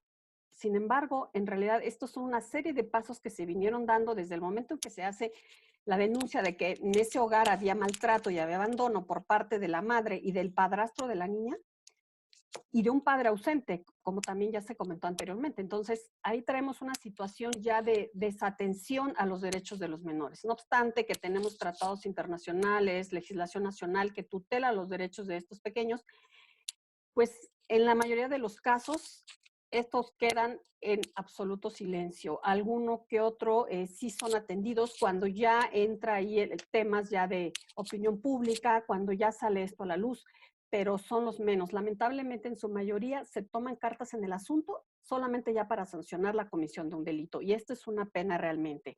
El otro punto desde el cual me gustaría abordar es la revictimización que se dio de la madre y de la familia como tal de Fátima. ¿Qué pasa aquí? Al haber hecho público el expediente de la madre de la menor, se está haciendo de entrada una violación a la Ley Federal de Protección de Datos Personales en posesión de sujetos obligados, porque estamos hablando que las autoridades, peritos, Ministerio Público y demás que estuvieron o han estado interviniendo en la investigación de este asunto, pues ellos debieron mantener en todo momento el sigilo de toda la información y pruebas a las que ellos se allegaron por diversos medios y no estar haciendo publicaciones para cuidar la imagen y el actuar de las autoridades al tratar de linchar públicamente a la madre de la niña. Entonces aquí es claramente visible la violación que se está dando a los derechos de la madre al haber hecho público un expediente de cómo estaba la situación psicoemocional de ella sin que se le hubiera pedido autorización y solamente para que las autoridades lavaran sus culpas. Yo creo que estamos aquí ante una flagrante violación a los derechos de datos personales de esta persona, de la señora Magdalena, y sobre todo también estamos ante una violación a lo que es el derecho a la intimidad y al honor de esta persona, porque estos son derechos que están tutelados en la Constitución misma y de ahí en demás legislación que tenemos, tanto a nivel local como federal, y no debió haberse hecho pública esa información sin que antes de alguna manera se hubiera consensado, que creo que si a la señora le hubieran preguntado, estando ella en este estado inestable, como se dice que está, pues hubiera sido también un consentimiento viciado. Entonces yo creo que simplemente no debió haberse sacado esa información para evitar que justamente pues se viera esto que está ocurriendo ahorita en redes sociales, ataques a la autoridad de la gente que se está sintiendo pues de alguna manera identificada con esta familia y con, pues que estamos en general rechazando el actuar de las autoridades, porque estamos seguros que lamentablemente en todas las ocasiones que se dé, digamos, actos de este tipo, pues en general van a tender a decir, pues murió por tal o cual causa. Siempre la van a atribuir a factores externos y nunca lo van a hacer tomando pues la responsabilidad que tienen como autoridad. Si hay negligencia, si no hubo un debido proceso y demás. Entonces yo creo que son temas en los que tenemos que seguir tocando, tenemos que seguir abordando hasta que las autoridades pues realmente hagan un cambio interno en su forma de actuar, de llevar a cabo los procesos, las investigaciones y sobre todo que eduquen a su personal, que hay derechos que no se pueden simplemente violar de esa manera tan tajante, porque pues ya hay leyes que también nos están protegiendo en contra de esas pues divulgaciones no autorizadas de datos personales y sobre todo cuando son sensibles. Gracias, Miros. Gracias a ti, Lau. Y nada más recordarle a nuestro auditorio que en el artículo primero de la Constitución dice claramente que toda autoridad está obligada a respetar y proteger los derechos humanos y salvaguardarlos, cosa que evidentemente en ese caso ninguna de las autoridades que participaron lo hizo, desde la autoridad escolar, que no siguió el mismo protocolo que tienen de si hay un niño que no han llegado por él, llevarlo ante la autoridad, el Ministerio Público. Adelante, Vicky. Muchas gracias, Miros. Quiero abonar todo lo que han dicho y el análisis que se ha hecho con un concepto importante que sostiene todo el actuar tanto de las autoridades como de los medios de comunicación, redes sociales, la viralización de todo esto, y es el concepto de complacencia social. Vamos a hablar que el Ministerio de la Mujer y Poblaciones Vulnerables, el MIM, reunió una serie de características que poseen los potenciales feminicidas, aclarando y acotando que no tiene que ver con un perfil patológico, un diagnóstico, como ya mencionaremos en un futuro, pero sí tiene que ver con ciertas características que se reúnen para que un potencial feminicida, ¿no?, una persona crezca en estos contextos y se convierta en un potencial feminicida, ¿no? Entonces, una de las características que reúne este Ministerio de la Mujer es la complacencia social, que es justamente como la violencia hacia las mujeres, contra las mujeres, se incentiva y se celebra. Es decir, ya no solo está normalizada, ¿no? Ahora se añaden esto de incentivarlo y celebrarlo, ¿no? Y cuando yo buscaba este concepto y este término en simposios pasados que en Raíces Violetas hemos dado, me encontraba con que la complacencia tiene que ver con la confianza, la certidumbre, incluso la pasividad para permitir muchas cosas. Desde lo que ya comentábamos hace un momento dentro del imaginario colectivo y cómo se comienza a incentivar o a celebrar, ¿no? Por ejemplo, no sé si alguna vez han visto en redes cómo hay videos de niños, por ejemplo, pegándole a sus mamás, ¿no? O haciéndole bromas pesadas a sus mamás o a sus hermanas, por ejemplo. Hay uno incluso no recuerdo el nombre, pero sí se ha hecho muy viral, de un hijo que ya tiene, creo que como 40 y tantos años y sigue viviendo en casa de su mamá y todo el tiempo le está haciendo bromas pesadas. Y entonces, hasta una vez le pintó el cabello y bueno, sin duda alguna, no sé qué suceda ahí, si la mamá se presta, etcétera. El asunto aquí es que eso forma parte de esta complacencia. Y eso nos lleva justamente a sostener, no, no a legitimar, pero sí sostener como todas estas actuaciones, ¿no?, que se dieron en el caso de Fátima con su mamá. Nuevamente vemos la gran diferencia dicotómica entre la perspectiva que se le da, ¿no?, al feminicida y la perspectiva que se le da a la mamá. Es completamente diferente. Incluso la sensación, ¿no?, de decir cómo un hombre sí puede cometer errores, ¿no?, y vamos a ponerlo entre comillas, pero una mujer no puede, en ningún sentido, ¿no?, y menos hablando de maternidades, ¿no? Entonces, tocaban por ahí el tema, ¿no?, justamente de cómo el anonimato en redes incentiva también, ¿no?, y tiene que ver con lo que comentaba acerca de la formación de la realidad a partir de todos estos medios que hoy tenemos, ¿no? Hay un filósofo que es Zygmunt Bauman, sociólogo, donde nos habla del concepto de la sociedad líquida. Se lo recomiendo bastante a toda nuestra audiencia, en donde justamente nos habla que todas las opiniones son válidas, por ejemplo. Y entonces se va formando una liquidez y se va nuevamente justificando y legitimando que mi opinión pueda contener violencia, ¿no? ¿Por qué? Porque todo es válido, ¿no? Porque estamos en libertad de expresión, ¿no?, por ejemplo. Entonces, estamos en un tiempo histórico donde esa línea no existe. Se ha difuminado, ¿no?, completamente. Entonces, vamos a saber que esto sostiene y legitima la violencia y así se añade también, se entreteje el concepto de la revictimización, ¿no?, que es justamente donde pareciera ser que en esta actualidad te violentan y te matan porque quieres que pase, ¿no? Y este caso nuevamente dejó ver la realidad, ¿no?, en la violencia que se le hizo a la mamá de Fátima, en donde esto te pasó porque eres mala madre, ¿no? Y aquí viene un México que te recuerda que tenemos que ser madres perfectas, ¿no? Y si no, viene todo una tortura y un linchamiento hacia ese sentido. Y no solamente al ser madre, ¿no?, sino también el modelo de mujer, ¿no?, que tenemos que ser, que ya abordaban en un pasado, en donde justamente, ¿no?, te mataron porque estabas en un baile, ¿no?, en un antro, y además ibas vestida de tal o cual forma, ¿no? Y cómo eso ha habido tanta crítica, pero si se dan cuenta no cambia. Los medios, tanto la prensa, continúan utilizando, ¿no?, esta forma que en un inicio comentaba Ceci, ¿no?, respecto a la venta, ¿no? Los medios van a vender absolutamente todo.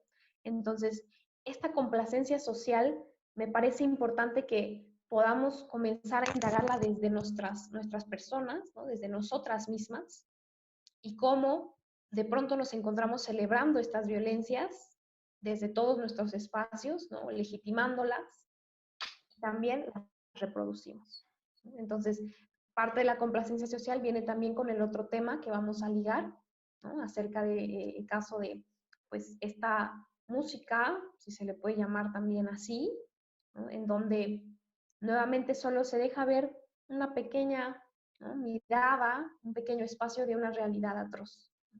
Muchas gracias, Miros. Muchas gracias, Vicky. Y bueno, sí se han puesto cosas sobre la danza muy importantes. Antes de irme al corte, nada más quisiera decirles que cometí un garrafal error. Hablé de una iniciativa y se la atribuí al senador Monreal y fue el senador Salomón Jara el que la presentó. Una disculpa pública, porque ahorita hay muchas reformas en materia de derechos de autor y las estamos revisando.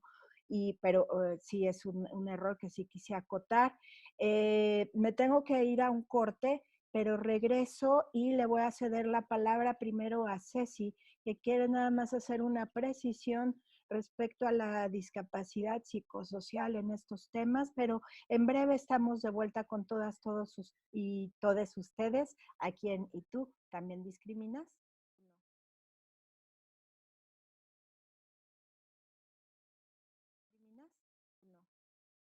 Rápidamente estamos aquí de vuelta con todas, todos y todos ustedes. Y bueno, sin más preámbulo, le cedo la palabra a nuestra querida Ceci. Adelante.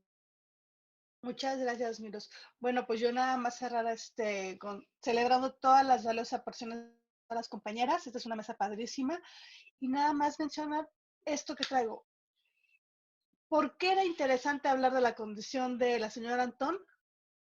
Porque vende, porque hay un morbo, porque hay un estigma sobre la salud mental, porque si tú quieres decir mi adversario político lo voy a descalificar y quiero decir algo de él, vas a decir que es loco, vas a decir que hay que ponerle camisa de fuerzas y así lo vas a dibujar en memes, en carteles políticos, en las caricaturas del periódico, vas a sacar videos en Twitter.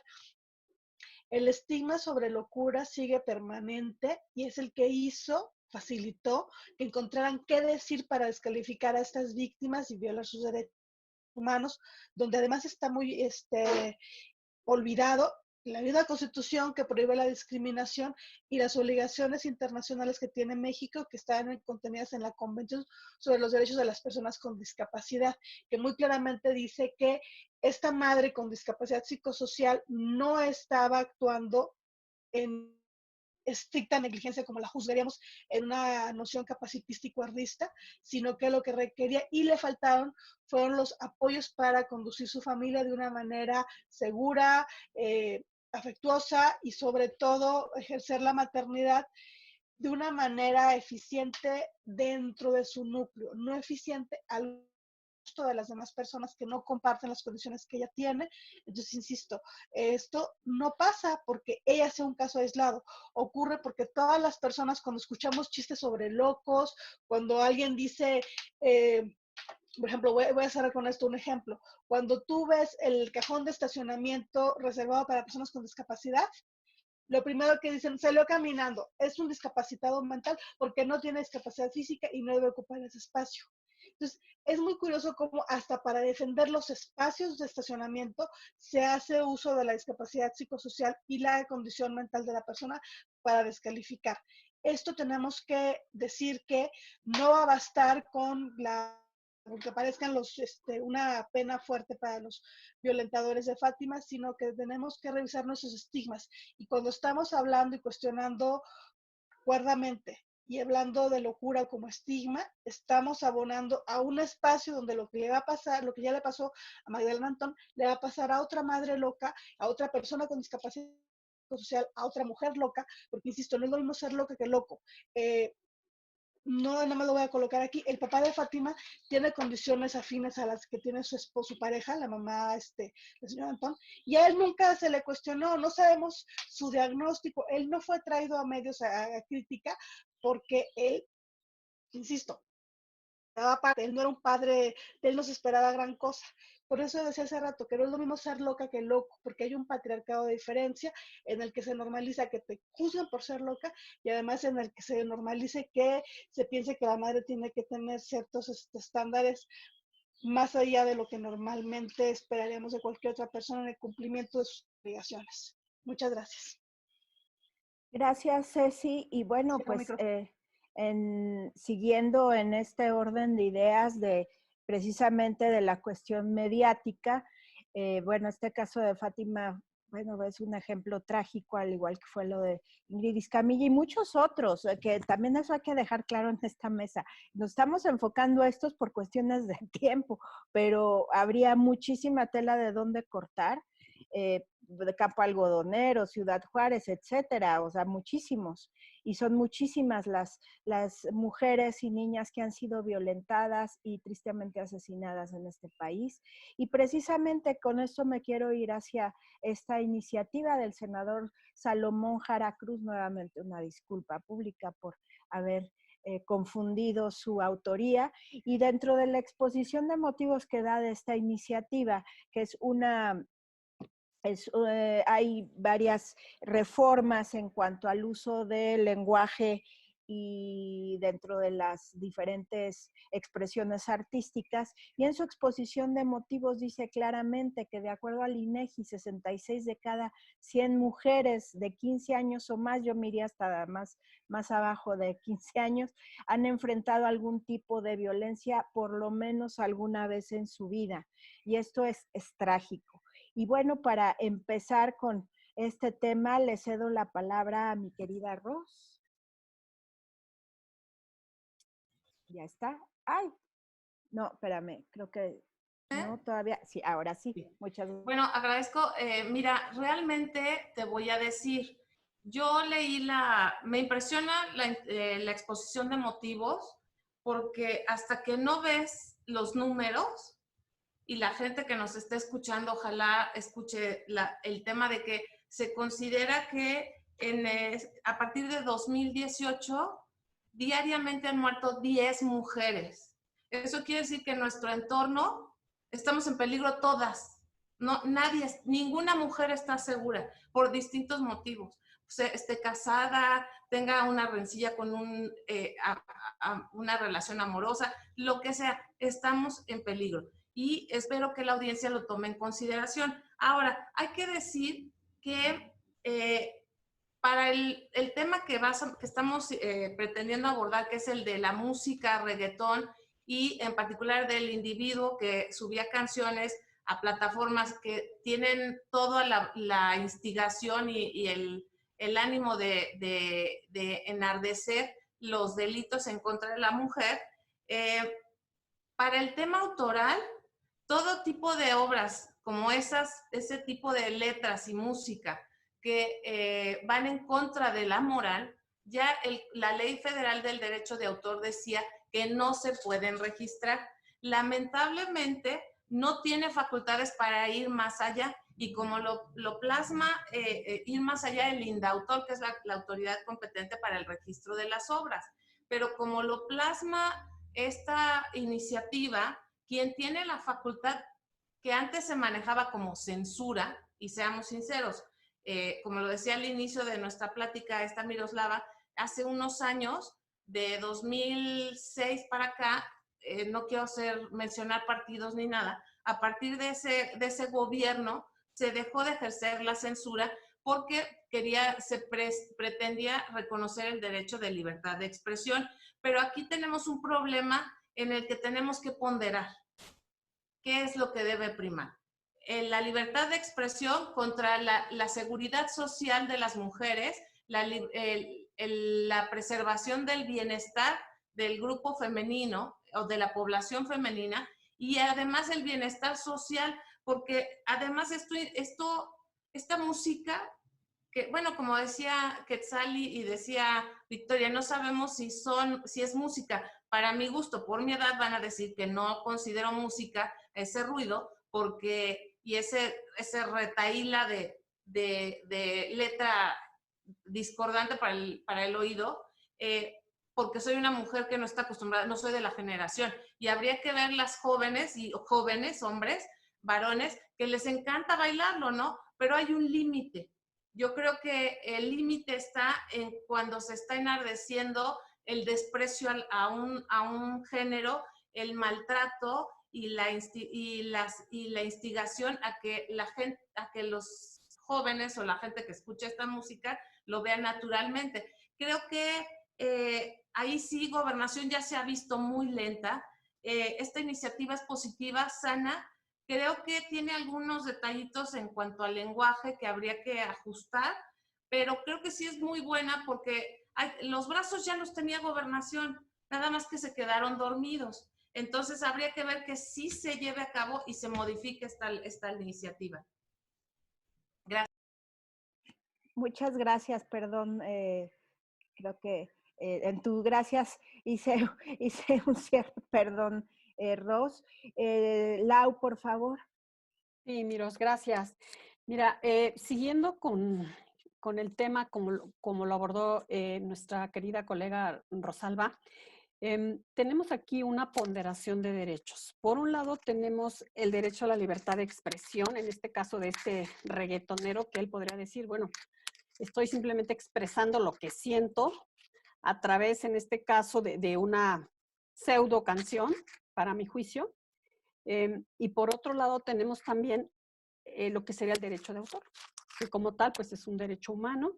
Sin embargo, como bien comentaba Rosalba, esta canción no podría considerarse como tal. Si bien él puede atribuírsele o él puede alegar que tiene esa autoría, al tener una letra de connotación pues sexista, machista y de apología del delito, creo que aquí pues definitivamente fue un error de las plataformas el haber digitales, el haber permitido que este contenido se subiera a estos medios para tener una difusión masiva.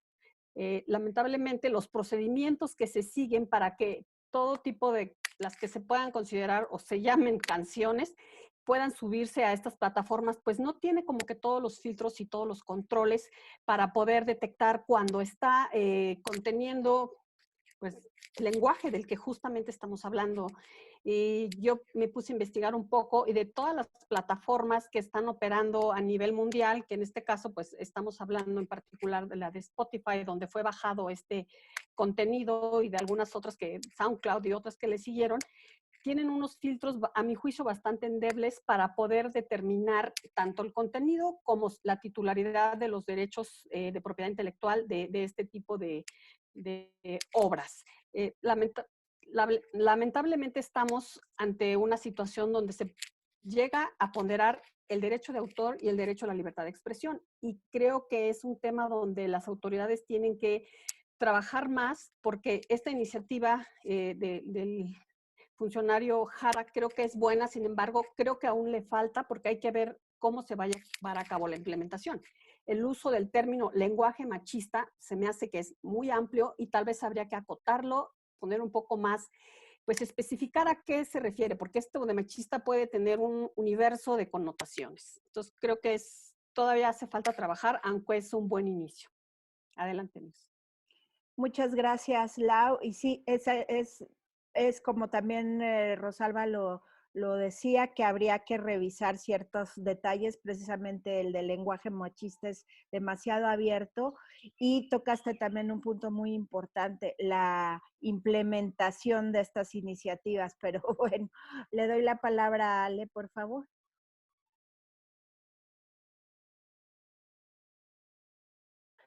Gracias, Miros. Pues retomando lo que decían, que al ver las cifras es muy impactante y entonces ya puedes darle pues realidad a lo que está sucediendo, aunque me atrevería también a dudar de estas cifras, ya que dice que 66 de 100 mujeres son las que reportan haber vivido algún tipo de violencia. Pero muchas mujeres, pues cuando tú les preguntas por la violencia, solamente piensan en violencia física, y entonces es como no hay golpes, no vivo violencia. Y mucho menos si se trata de violencia sexual, ¿no? Que es todavía un tabú bastante grande. Entonces, es bueno ponerlo así, pero sí hay que dudar de las cifras, sobre todo porque es de INEGI. ¿Qué te va a reportar una mujer que siempre ha vivido así, que lo vio con sus ancestras y demás? Podríamos dudar de eso. Y en cuanto a lo que sucede con este hombre, pues me llamó mucho la atención una entrevista que le hicieron en el Universal y decía, el rapero explicó que el contenido de sus canciones no se basa en la realidad y que deben ver su contenido como simple música. Y al respecto, pues yo escribí algunas palabras desde una perspectiva psicológica feminista. Y es esto, los esquemas de pensamiento se construyen a través de la enseñanza y mediante la observación, no solo de las personas cercanas, sino de la cultura en general. La música es parte de la cultura, y sin importar la edad que tengas, los esquemas de conocimiento están en construcción constante. La música es un reflejo de lo que se vive como sociedad, y a su vez se convierte en un referente para las nuevas generaciones y las no tan nuevas, que encuentran en letras como las de Johnny Scutia, si me atrevo a nombrarlo también, para que sepan quién es, la materialización de las ideologías implantadas por el sistema patriarcal, como la idea de que la mujer es un ser inferior y la cosificación e hipersexualización del cuerpo de las mujeres. La premisa básica podría resumirse en: las mujeres son cosas que están hechas para servir a los hombres y son desechables. Por otro lado, está el miedo e inseguridad que pueden producir estas letras, No es casualidad que le haya escrito una canción a Yuya, que es un referente juvenil. Es un mensaje claro para que ella y las jóvenes principalmente puedan identificar el control que pueden tener estos hombres a partir y para hacer cumplir esta falacia de propiedad sobre el cuerpo de las mujeres. Y personas como Johnny Scutia, que se atreven a hablar abiertamente de la violencia de la que son capaces física, social y psicológicamente, de ejercer sobre el cuerpo de las mujeres y niñas, se conviertan en ídolos, ya que, como lo mencioné, solo hace evidente una problemática grave que existe en nuestra sociedad y que es la violencia feminicida. No caigamos en la trampa de pensar que él es un caso aislado. Él es la materialización musical de la violencia patriarcal. Hay un montón de hombres que lo siguen y no es casualidad, porque ven reflejados sus pensamientos y sentires en las letras de este hombre, sin olvidar a quienes no lo conocen, pero repiten este patrón y han hecho lo que dicen estas canciones, simplemente porque detrás hay una sociedad y un Estado que toleran y sustentan la ideología patriarcal y las prácticas machistas. Gracias, Miras. Muchas gracias, Ale, qué fantástica observación hiciste, y le cedo la palabra a mi querida Sandy, por favor. Gracias. Bueno, para empezar, es increíble que estamos en el 2020 y exista apenas la iniciativa para provocar que ya no haya mensajes machistas en los contenidos de mensajes que se difunden. Pero yo me quiero llevar, aprovechando a un poco a mi territorio este tema, porque en el tema de los mensajes con contenido machista es algo que ya desde 2012 y 2014 quedó formalmente con la reforma electoral asentado en el modelo de comunicación en el tema de campañas políticas. No puede haber este tipo de mensajes que resientan un menoscabo, que denosten a la otra persona. Recordarán el tema de campañas sucias, de la información que venía acompañando a los candidatos y que se usaba para menoscabarlos y para generar en el elector o en los electores, en las personas electoras, un rechazo hacia la otra persona, esas campañas negras. Entonces, en la materia electoral, esta parte de alguna forma ya está regulada y ya se utiliza. Ya no se permite este tipo de mensajes. El pautado que revisa el Instituto Nacional Electoral al momento de que recibe los mensajes que van a publicitar los partidos políticos en las campañas, ya no permite que haya este tipo de mensajes. Si recuerdan, porque además fue un asunto muy sonado en la campaña federal pasada, algunos partidos políticos les bajaron algunas de sus anuncios donde para hacer vistoso, hubo un anuncio donde ponían a una mujer secuestrada en la carretera, no sé si lo recuerden, que fue motivo inclusive de un sancionador, y esa campaña fue retirada porque obviamente no puedes hacer campaña aún y cuando quieras mostrar que hay inseguridad en el país, poniendo una mujer atada a la mitad de la carretera.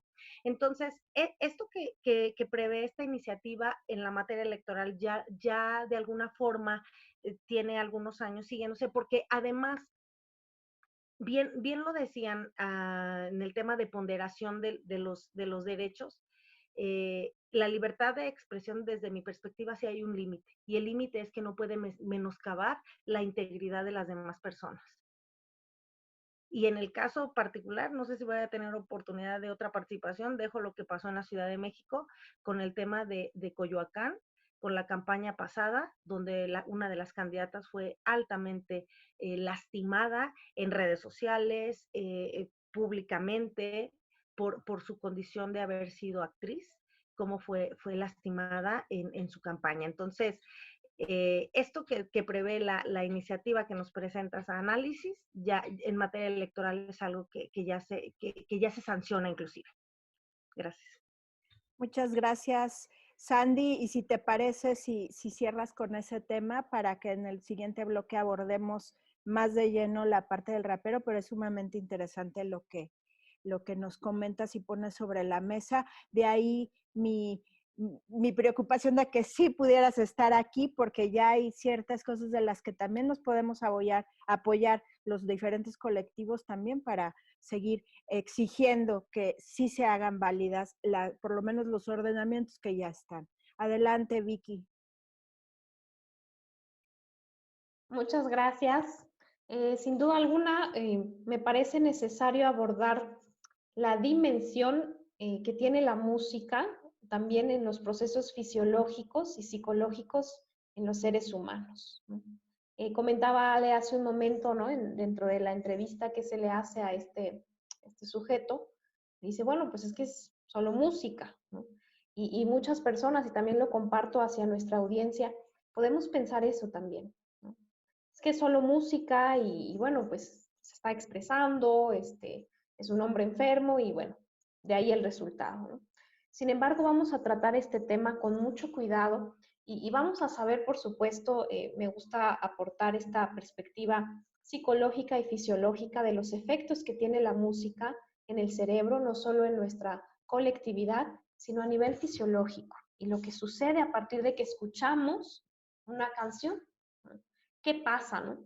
Vamos a hablar que, por supuesto, la música se origina a partir de vibraciones y estas vibraciones viajan a través del aire, ¿no?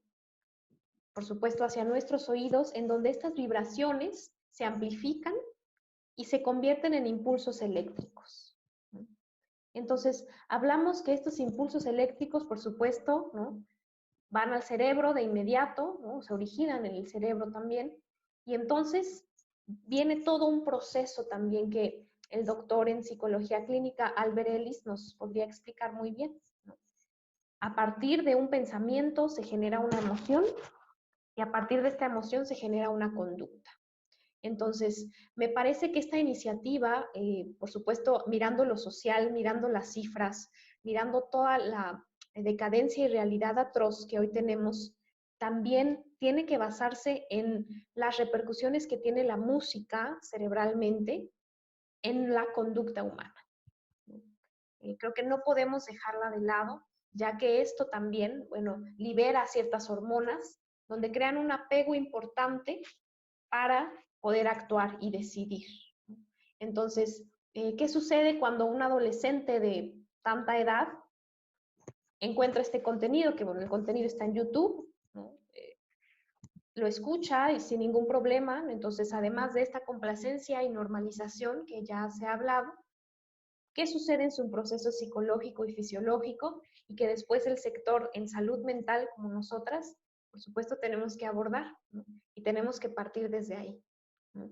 Entonces, me parece y me va a parecer muy valioso, la verdad no he visto si esta iniciativa aborde la dimensión que tiene fisiológicamente la música y que bajo esos estudios científicos se puedan basar y pueda haber un sustento para que esto tenga un peso real en la vida de una sociedad.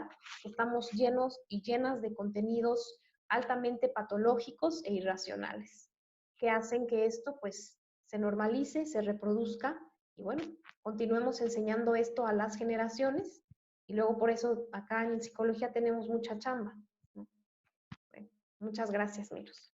A ti, querida Vicky, y sí, no desconozco a fondo cómo fue que surgió esta iniciativa. Conocí de ella gracias a que estamos en lo de derechos de autor y me pareció interesante, pero con sus detalles. Y bueno, también ya Rosalba puso sobre la mesa y Lau, y bueno, y la implementación de la misma. Y bueno, y cedo la palabra para cerrar este bloque a mi querida Quetzali.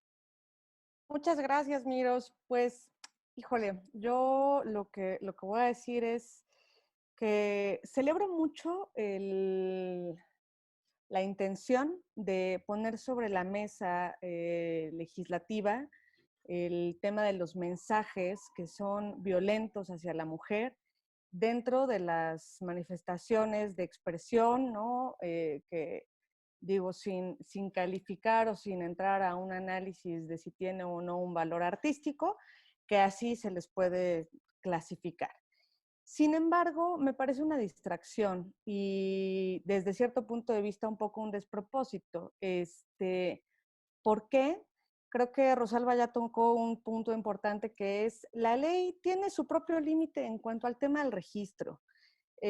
Además de que, digo, hay que recordar que el derecho de autor no se genera con el registro ya es un paso siguiente para el reconocimiento, pero no es constitutivo del derecho. Entonces, y además, de pronto, creo que nos encanta usar la Ley Federal de Derecho de Autor para meter ahí lo que no sabemos dónde meter. Entonces, meter el tema de la violencia hacia la mujer en la Ley Federal de Derecho de Autor es un poco como lo que a veces me dice mi esposo: todo lo que no es carne es verdura. Entonces, las papitas fritas también son vegetales y hoy comí vegetales. Y entonces todo lo que no sé dónde poner, pero es música o es visual, pues es derecho de autor. Y la verdad es que no, y creo que estamos dejando de lado un tema de la responsabilidad de la autoridad. Perdón, hay un artículo 6º constitucional que habla acerca de las manifestaciones. Manifestaciones que pueden ser simplemente informativas o que son de carácter artístico también. Entonces, ya tenemos al Big Mama, que es la Constitución, diciéndonos claramente en el artículo 6º, este es el límite. Los derechos que tú quieras ponderar, como bien mencionaba también Laura, el tema de la ponderación de los derechos, que ahí entren, ¿no? Que puede ser la expresión, las manifestaciones artísticas, el derecho de autor, se van a encontrar con ciertas limitantes, y una de esas limitantes es la violencia, el incitar a cometer actos delictivos y la apología del delito en sí misma. Entonces, creo que es algo que no le toca a la Ley Federal de Derecho de Autor. Creo que es algo que le toca también al gobierno federal, que le toca a la Fiscalía y que le toca a Gobernación, porque somos buenísimos para decir que nadie salga fumando en las telenovelas, porque que alguien piense en los niños. Sí, caray, también hay que pensar en que no salga violencia hacia la mujer en la música, en las películas, en los programas de televisión. Entonces, y también hay que voltear a ver Fiscalía. ¿De qué manera tú estás también monitoreando y reportando qué es lo que se está transmitiendo en las distintas plataformas? Porque, perdón, las plataformas en donde se suben los contenidos tienen muy buenos controles de metadatos cuando quieren. Entonces, sí tenemos cuidado de ciertas cosas. Pero si hablamos de violar y matar mujeres, pues es un artista y yo simplemente dejo pasar. No.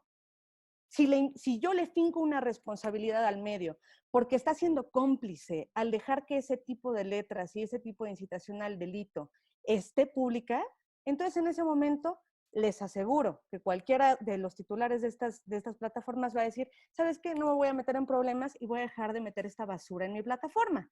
Entonces, bueno, solo ahí para el tema de la reforma, yo la verdad lo veo solo como un distractor. Y finalmente, algo que sí quiero también resaltar y que me encantó que tanto Alejandra como Victoria lo mencionaran, que es, perdón, no es solo música, es cultura, es la construcción del pensamiento colectivo de nuestra sociedad. Para eso sirve el arte. Lo que uno quiera llevar al interior de los individuos, hazlo con arte y va a funcionar. Por eso funcionan muchas campañas políticas poniéndose a cantar o poniendo ciertos videos, porque así es como funcionan los mensajes. Y si pensamos en cómo es la estructura del delito, el primer paso está aquí. El primer paso de delinquir está en la mente. ¿En qué? En concebir el acto. Después voy a elegir los medios y al final voy a hacer presente con una actitud, con una actividad o con una acción que va a afectar físicamente a los demás. Entonces, este señor ya cumplió con los 2 primeros pasos. Nos está dando la idea y nos está diciendo cómo hacerlo. Entonces, no es solamente una idea. Y lo que está en la mente está en la vida. Entonces, no es solo música. Totalmente de acuerdo contigo respecto a este que autotitulado rapero, yo no sé, pero era interesante meterlo de la iniciativa, es que es lo que está ahorita. Sí, sí hay que hacer foros de discusión más serios y sobre todo con especialistas tanto de derechos de autor, de propiedad intelectual, como de derechos humanos y constitucional, en cuanto a esta iniciativa y, como bien dices, irnos más a fondo. Y bueno, me tengo que ir rápidamente a un corte, pero regresamos para tocar precisamente un poco más a fondo el tema que ahorita está vigente respecto al rapero que ya mencionó Alejandra. Y bueno, en un segundo más estamos de vuelta con todas, todos y todos ustedes. Gracias.